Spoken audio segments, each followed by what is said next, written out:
Harsh reality behind the strong chess grandmaster. In a small town tucked between dusty highways and crowded marketplaces lived a boy named Rithvik, the son of a humble shopkeeper. His father ran a tiny general store where shelves were stacked with biscuits, notebooks, and worn-out toys.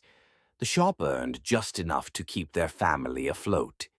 Yet every evening, when the shutters came down, Rithvik's father brought out an old chessboard, its corners chipped, its squares fading, and placed it between them.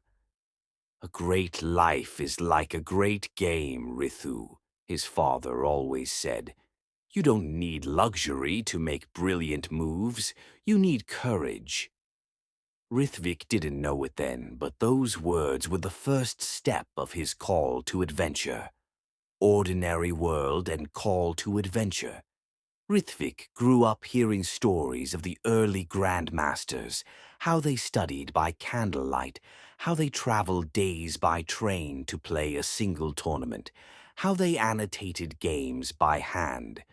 But he lived in a modern world where chess engines analyzed millions of moves in seconds and tournaments streamed online.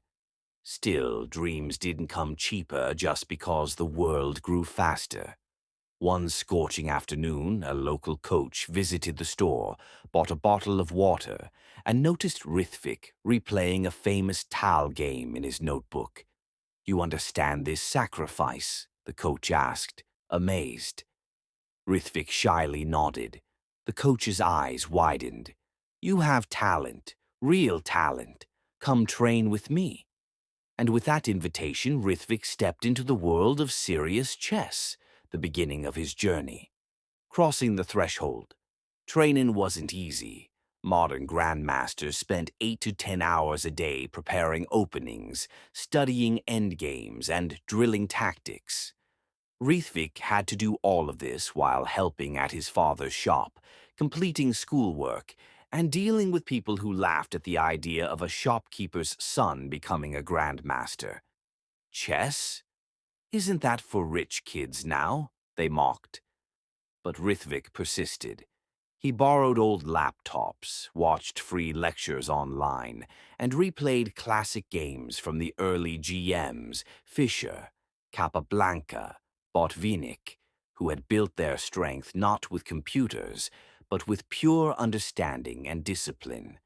He wanted to combine both worlds, the depth of the old masters with the precision of modern preparation. Tests, allies, and enemies. His first big test came at the state championship. Rithvik had never played outside his district. The hall was freezing, the clocks intimidating. His opponents arrived with coaches, laptops, and branded bags. Rithvik entered with his father's tattered notebook. He lost his first game quickly, a blunder in a winning position. The second game ended in a draw. His confidence shook. In the third game, he faced the top seed. Fear clawed at him. The early grandmasters he admired faced far worse, he reminded himself. So he calmed his breathing, played patiently, and after 4 hours of tension, executed a quiet rook move that shocked the audience. He won. That victory became his first major step toward transformation. But the journey was far from smooth. Money was always a problem. Coaching fees, tournament entry charges, travel, they added up. His father worked longer hours, often skipping meals, but refused to let Rithvik quit. "You chase your dream. I'll handle the rest." His father became his greatest ally. The world, however, grew more demanding. The stronger he became, the stronger his opponents. Modern grandmasters studied with supercomputers and top trainers. Rithvik studied sitting on the shop's counter between customers. Still, he pushed on. The abyss, the lowest point. Every hero's journey has a breaking point. Rithvik's came during a national selection tournament. A norm was within reach. He needed just one more win to keep his dream alive. But on the eve of the final round, tragedy struck. His father collapsed from exhaustion. The doctor warned, he needs rest, no more stress. Rithvik sat beside his father's hospital bed, guilt crushing him. This is all because of me, he whispered. His father slowly opened his eyes and smiled weakly. Rithu, I didn't raise you to quit. But I can't leave you like this, Rithvik choked. You're not leaving me, his father said. You're fighting for everything I worked for. If you give up now, all the sacrifices, mine, yours, will be wasted.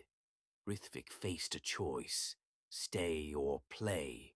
Tears in his eyes, he made the hardest decision of his life. He went to the tournament, but his heart was heavy. During the game, his mind wandered, his calculation faltered. In time pressure, he blundered terribly and lost. His dream of qualifying collapsed. That night, alone in his room, he cried for hours. This was his abyss, the moment he nearly walked away from chess forever. Revelation and transformation.